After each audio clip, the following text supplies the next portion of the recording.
자, 오늘은 헬스장 민주화운동에 대해서 얘기를 한번 해볼게요. 우선 되게 생소한 단어죠. 헬스장 민주화운동. 이 헬스장 민주화운동이라는 표현에 좀 불만이 있으신 분들이 있을 거예요. 아니, 어떻게 민주화운동이라는 표현을 그렇게 아무데나 갖다 붙일 수가 있냐. 근데 이거는 아무데나 갖다 붙인 게 아니라 붙일만 하니까 갖다 붙인 겁니다. 이 얘기를 하기 전에 잠깐 글을 먼저 하나 볼게요. 그 전국 헬스클럽 관장협회라는 곳이 있는데 여기 협회장이 이런 글을 씁니다. 미친 정부에 한마디 하고자 한다. 봐라 지금 상황을. 빙신들이 K방역이 어쩌고 저쩌고 자화자찬만 늘어놓더니 이게 뭐냐. 다 굶어 죽어간다. 수도권에 운영 금지 중인 자영업자 여러분, 내일부터 모두 다 정상적으로 오픈합시다. 자, 그러니까 지금 사회적 거리두기 레벨이 2.5인지 2.5 알파인지는 모르겠는데 아무튼 사회적 거리두기 때문에 헬스장은 영업 금지인 상태입니다. 그 상태가 지금 꽤 길게 이어졌는데 이게 언제까지 갈지 모른다는 게 진짜 암울하죠. 이런 상황에서 이제 무슨 헬스협회 거기 협회장 이 사람이 이제 영업 제한 그런 거 족가고 헬스장 문 열겠다. 다른 자영업자들도 동참해달라. 이렇게 얘기를 한 겁니다. 자, 그럼 다시 원점으로 돌아와서 민주화운동이라는 게 뭐예요? 역사적으로 봤을 때 민주화운동이 이제 광주 5.18인데 총기를 들고 일어났는데도 폭동이 아니라 민주화운동이라고 부르죠. 이게 그 나름대로의 논리가 있어요. 독재 정치로 인해서 내 생명권이 위협받고 있으니까 정당한 저항권을 행사하겠다.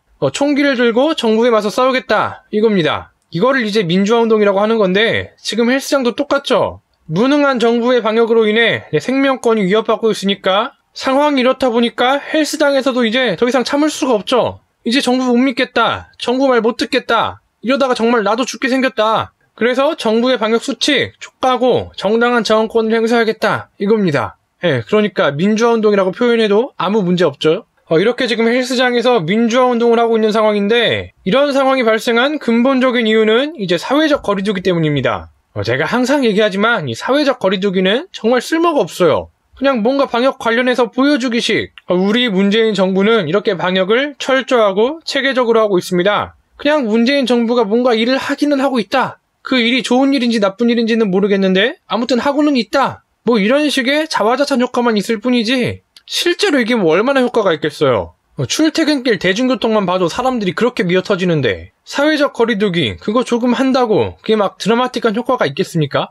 물론 사회적 거리두기를 했을 때랑 하지 않았을 때랑 비교를 하면은 했을 때가 분명히 방역에 도움이 되기는 하겠죠. 근데 그게 그렇게 크지는 않을 겁니다. 사회적 거리두기를 하지 않는다고 해서 막 코로나가 10배, 20배 늘어나진 않을 거란 말이에요. 이게 모두를 만족시킬 수는 없습니다. 사회적 거리두기를 하면은 자영업자들의 피해가 늘어나게 되고 하지 않으면은 코로나로 인한 피해가 늘어나게 될 거예요. 근데 그 피해를 비교해봤을 때 과연 지금처럼 자영업자들을 족쳐가면서 방역을 하는 게 정말 옳은 선택인가? 이런 생각이 듭니다. 이렇게 사회적 거리두기 자체도 정말 쓸모가 없는데 더 빡치는 거는 쓸모없는 것도 모자라서 원리 원칙도 없다는 거예요. 똑같은 체육시설인데 헬스장이나 합기도는 안 되고 태권도는 되고 똑같이 커피를 마셔도 카페는 안 되고 맥도날드는 되고 또 대중교통에 막 사람이 붐비는 거는 괜찮은데 5명 이상이 모이는 건 또 안 되고 근데 또 4명씩 모이는 거는 몇 팀이든 상관없이 되고 또 황운하 같은 케이스를 보면은 5명 이상이 모여도 우연히 만난 거면은 또 되고